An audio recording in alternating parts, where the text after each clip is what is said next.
میرے دو سوالات ہیں بہت بنیادی نوعیت کے. پہلا سوال حسن بھائی آپ سے اور دوسرا سوال میں چاہوں گا کہ مطلب بھائی آپ بھی اپنی انڈرسٹینڈنگ کے مطابق اس کا جواب دو پسند ہے.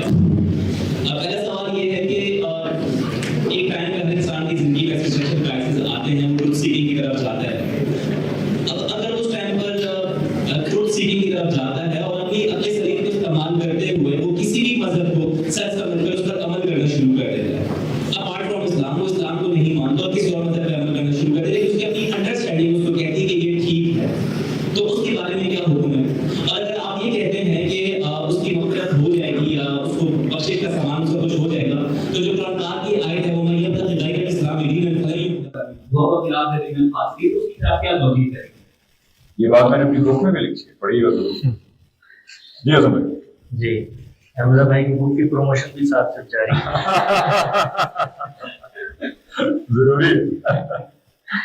دیکھیے دنیا میں نا جب ہم یہ دعویٰ کرتے ہیں کہ کوئی شخص کوئی بھی مذہب اپنا لیتا ہے تو یہ بات ذہن نشین کر لیں کہ دنیا میں دو ہی مذاہب ہیں, یعنی مذہب کوئی بہت سارے نہیں ہے, دو نوعیتوں کے مذاہب ہیں. ایک ہے الہامی مذہب, وہ ایک ہی ہے شروع سے, لوگوں نے اس کو نام دے دیا مسیحیت کا, یہودیت کا, وہ اسلام ہے. پہلے دن سے آج تک آدم علیہ السلام جو ہدایت لے کر آئے اور قیامت تک اللہ کی ہدایت کہلائے گی, وہ ایک مذہب ہے اسلام. اس کے مقابلے میں ایک دوسری نوعیت ہے مذاہب کی, اس کو کہا جاتا ہے مسٹیکل ریلیجنز. وہ ریلیجن جو انسان نے خود دریافت کیے ہیں یا خود بنائے ہیں. یہ دو نوعیت کے مذہب ہیں. اس کے بعد تیسری کیٹیگری لا مذہبیت کی آتی ہے, یہ ایک چیز کی آتی ہے کہ جو مذاہب کو مانتے ہی نہیں. اب اگر کوئی شخص مثال کے طور پر اسلام کے نقطہ نظر کو چھوڑ کر کوئی دوسرا مذہب اختیار کرتا ہے اور وہ میرے پاس آتا ہے, تو آنے کے بعد اگر وہ مجھ سے مکالمہ کرتا ہے, گفتگو کرتا ہے, تو میں اس سے صرف ایک سوال کروں گا, اور وہ سوال یہ ہوگا کہ مذہب کس چیز کا نام ہے. مذہب اس چیز کا نام ہے کہ ہم یہ جانیں کہ اس روئے زمین پر خدا کا ورڈکٹ کیا ہے. تو میں اس سے پوچھوں گا جو خدا کا ورڈکٹ تمہارے پاس موجود ہے اس کا سورس کیا ہے, وہ کیسے تم تک پہنچا ہے. اگر وہ مجھے یہ اطمینان دلا دیتا ہے کہ یہ خدا کا ورڈکٹ ہے اور یہ اس کا سورس ہے, تو میں دوسرا کام یہ کروں گا کہ جو کانٹینٹ وہ مجھے بتا رہا ہے خدا کے نام پہ, اس کا مطالعہ کروں گا. یہی دعویٰ میں اپنی کتاب کے بارے میں اس کو پیش کروں گا, اور یہی دعویٰ اس سے مطالبہ کر کے اس کی کتاب کے بارے میں.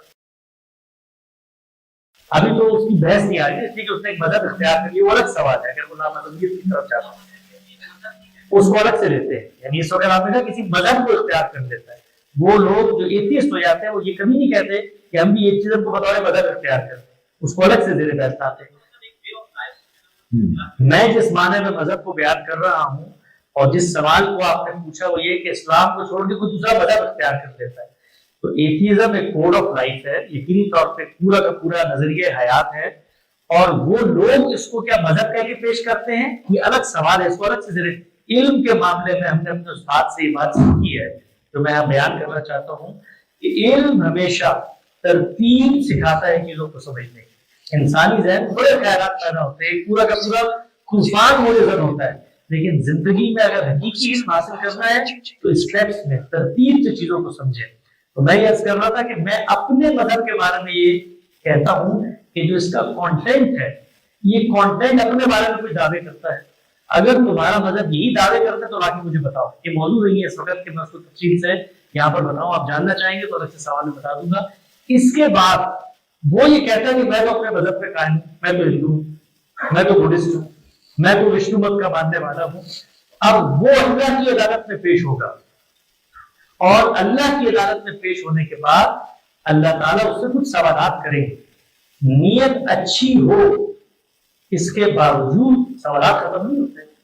یعنی اچھی نیت کا ارادہ کر کے آپ کسی شخص کو قتل کرنے چلے جائیں, سوال تو پھر بھی لوگ آپ سے, تو اللہ تعالیٰ ان سے سوال کریں گے یہ جو کچھ تم میرے نام پر مانتے رہے. اس کو قرآن مجید میں بیان کیا اللہ تعالیٰ نے. وہ یہ کہتے ہیں کہ لوگ آ کے مجھے یہ عذر پیش کریں گے کہ جی ہم نے تو اپنے بڑوں سے سنا تھا.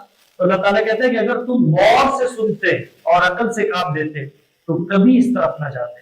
تو نیت اچھی ہو, اس سے کبھی بھی آپ کو یہ عذر نہیں مل جاتا کہ اللہ کیا آپ کے تمام جرائم معاف ہو جائیں گے. تو اگر آپ اسلام کا جانتے بوجھتے انکار کرتے ہیں تو یہ جرم ہے, اور اللہ کی بارگاہ میں یہ جرم قابل تسلیم نہیں ہے. اسی کو آیت میں اللہ نے بیان کیا جو آپ نے پڑھی کہ قیامت کے دن بطور دین آپ اللہ کو مطمئن کرنے کی کوشش کریں گے کہ جی آپ کا دین تو حکومت کی تھا. اللہ تعالیٰ کہتا ہے نہیں قابل قبول ہوگا، جو میں نے دین بھیجا تھا وہ صرف اسلام.